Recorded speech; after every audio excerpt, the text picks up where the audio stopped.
Right now, across America, families are spending two, three, even $5,000 on freeze dryers and commercial survival food kits, convinced it's the only way to build a serious food stockpile. Meanwhile, there's a preservation method that's been keeping meat shelf stable for over a century, one that requires no electricity to store, no water to eat, and can get you started for the cost of a couple of fast food meals. It's called pressure canning.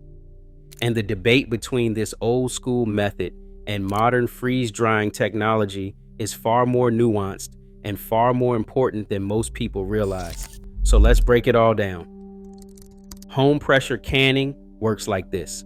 You pack raw or cooked meat into glass mason jars, seal them with two-piece lids, and process them inside a specialized pressure canner. That canner heats the contents to 240 degrees Fahrenheit, a temperature only reachable under pressure. Held at that heat for the right amount of time, virtually all harmful microorganisms are destroyed, including the spores of Clostridium botulinum, the bacterium responsible for botulism. Once processed, the jars form an airtight vacuum seal. The meat inside is fully cooked, shelf stable, and ready to eat straight from the jar. No refrigerator, no freezer, no electricity whatsoever. And here's where the cost conversation gets interesting. A 12-pack of ball pint-sized mason jars runs about $14.47, roughly $1.21 per jar. A pack of replacement wide-mouth canning lids costs under $4 for 12.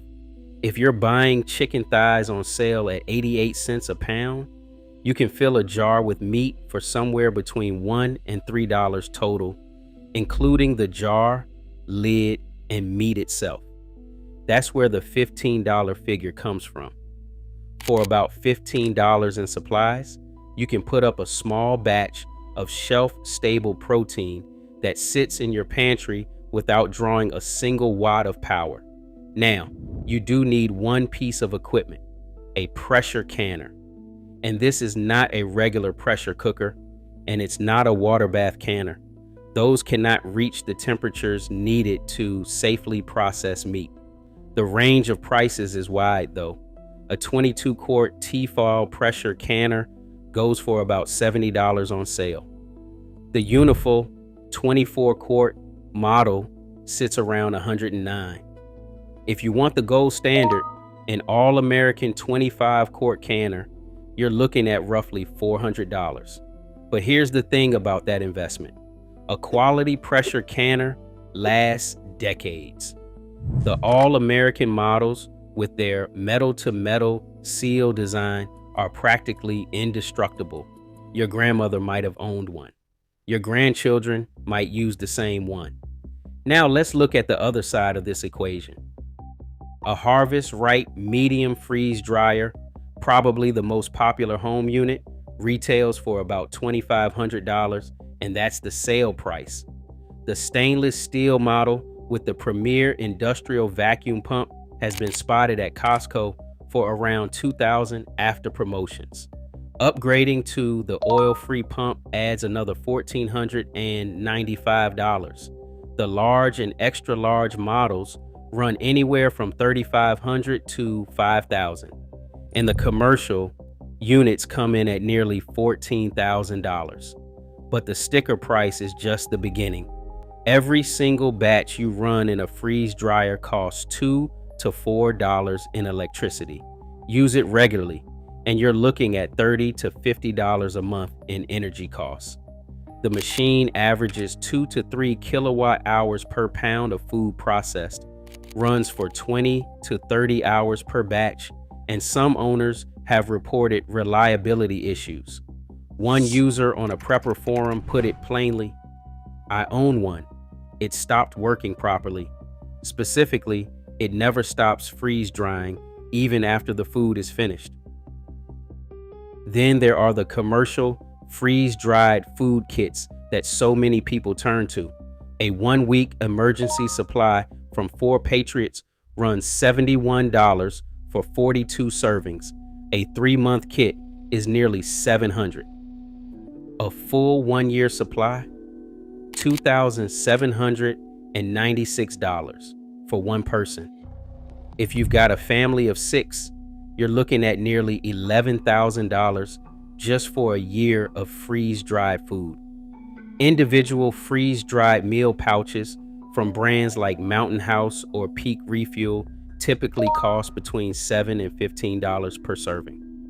From a pure dollars and cents perspective, the math on home canning is compelling. For the price of a single harvest right freeze dryer, you could buy an all-American pressure canner and put up hundreds of jars of meat. Hundreds. But cost isn't the only factor that matters, and we need to have an honest conversation about that. Let's talk shelf life, and let's be straight about this.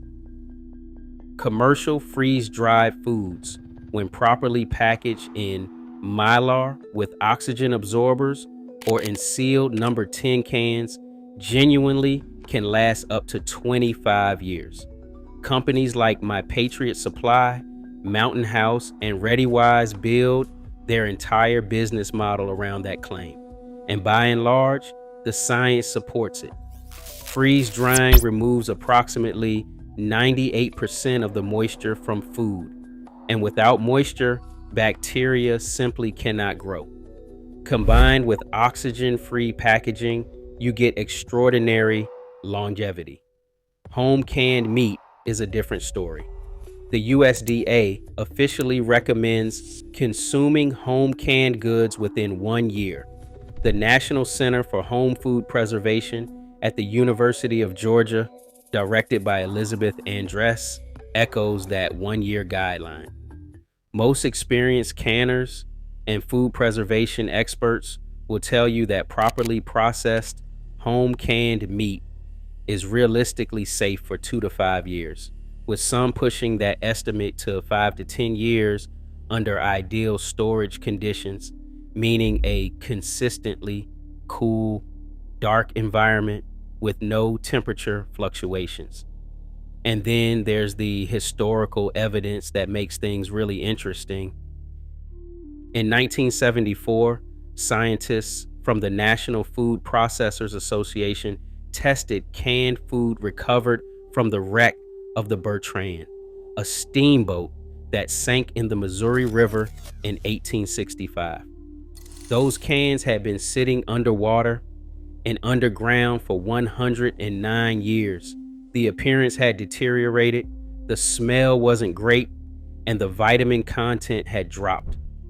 But microbiologically, no trace of bacterial growth. The food was determined to be safe to eat.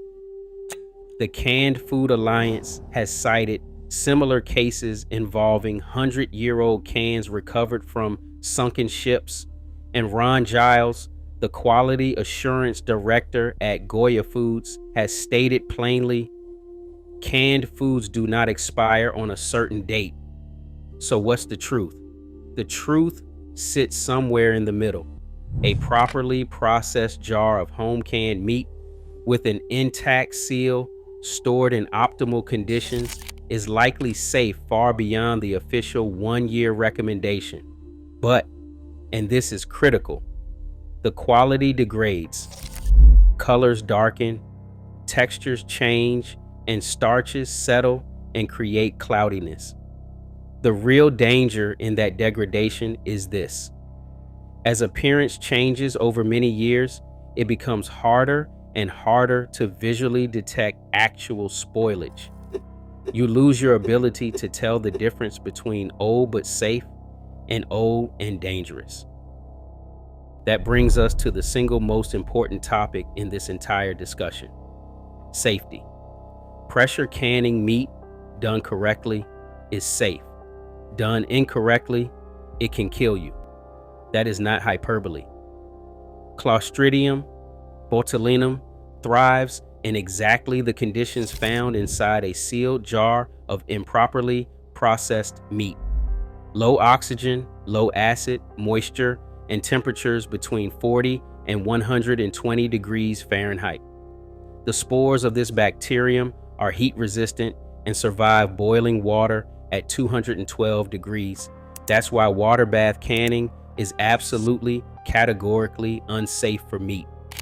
Only the 240 degree temperature achieved inside a pressure canner held at 10 psi at sea level for the correct duration destroys these spores. The processing times are specific and non-negotiable. Pint jars of meat must be processed for 75 minutes. Quart jars require 90 minutes. Live above 1,000 feet of elevation, and you must increase your pressure to compensate for lower atmospheric pressure. These are not suggestions. These are the rules that keep you alive. The consequences of getting it wrong are severe. Botulism bacteria that survive the canning process and grow inside a sealed jar produce one of the most potent toxins known to science. Even a single taste of contaminated food can be fatal. Symptoms appear within 12 to 48 hours, and the toxin attacks the nervous system, causing double vision, drooping eyelids, difficulty swallowing, and eventually paralysis of the muscles you use to breathe. Historically, botulism was fatal in up to 60% of cases. This isn't theoretical. In April 2015, in Lancaster, Ohio, a 54-year-old woman died, and at least 20 people were confirmed to have botulism after a church potluck at the Cross Point Free Will Baptist Church. The source was potato salad made with home canned potatoes. Between 1996 and 2014, the CDC recorded 210 outbreaks of foodborne botulism in the United States. Of the 145 outbreaks caused by home-prepared foods, 43, nearly a third, came from home-canned vegetables. There's a saying in the canning community that cuts right to the heart of it. "I didn't die yet" is not a food safety award. The rules are simple, but absolute.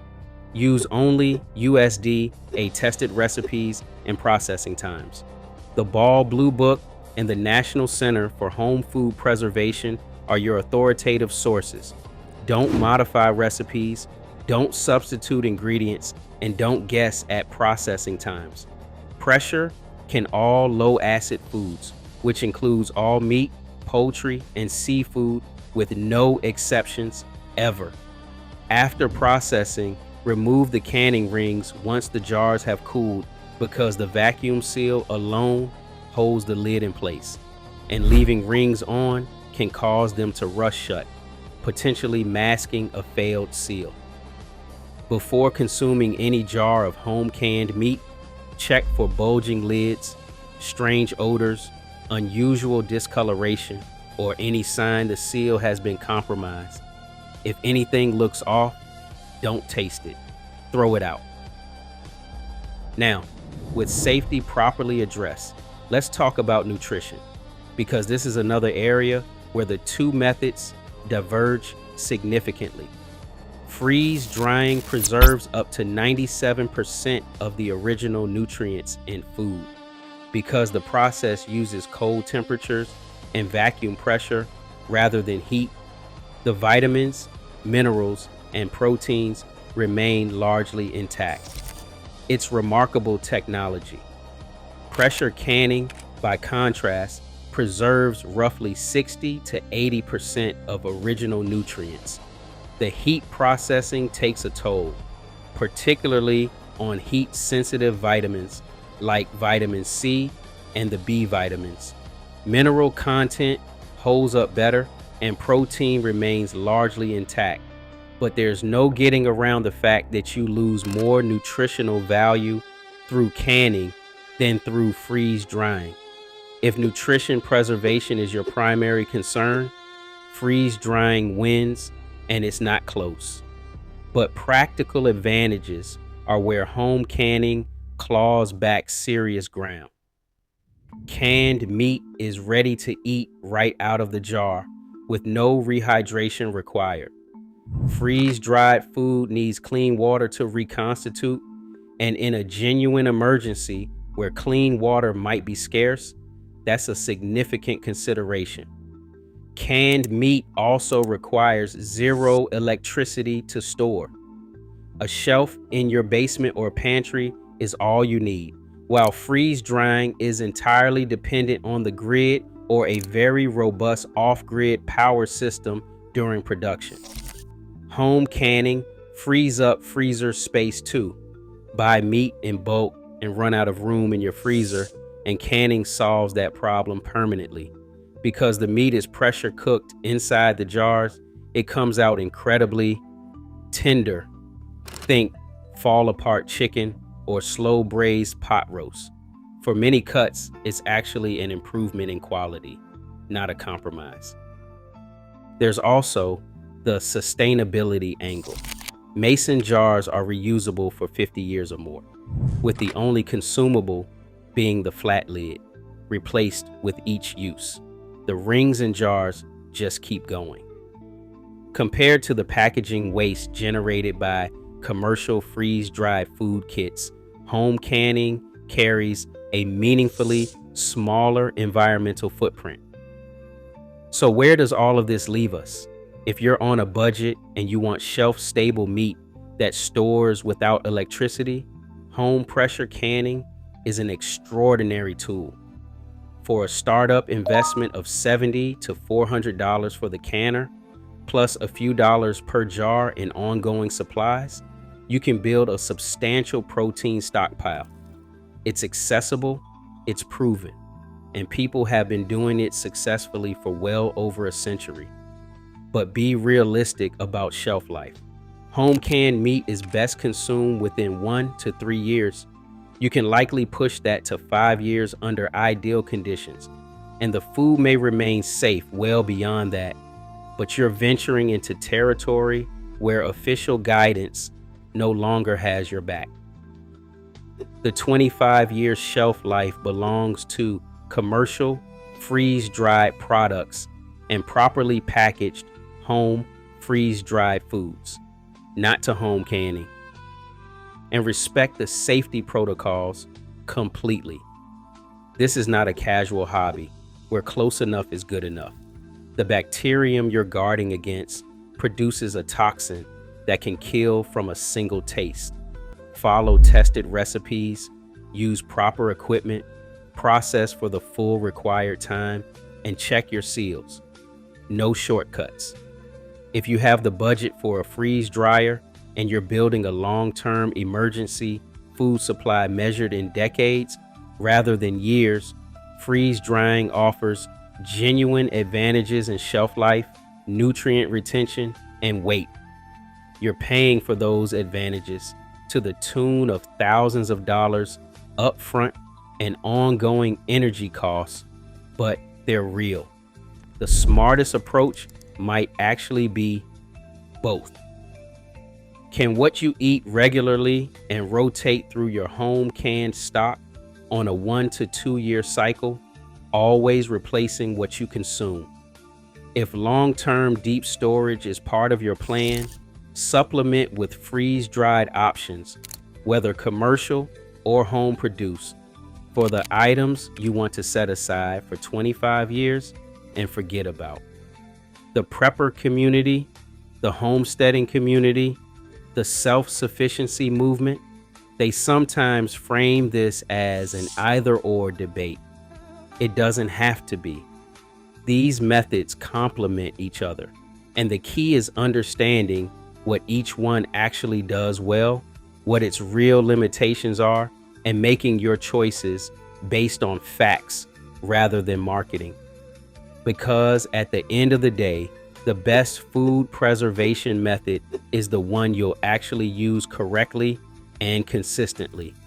A $5,000 freeze dryer sitting unused in your garage is worth less than a $70 pressure canner you use every month.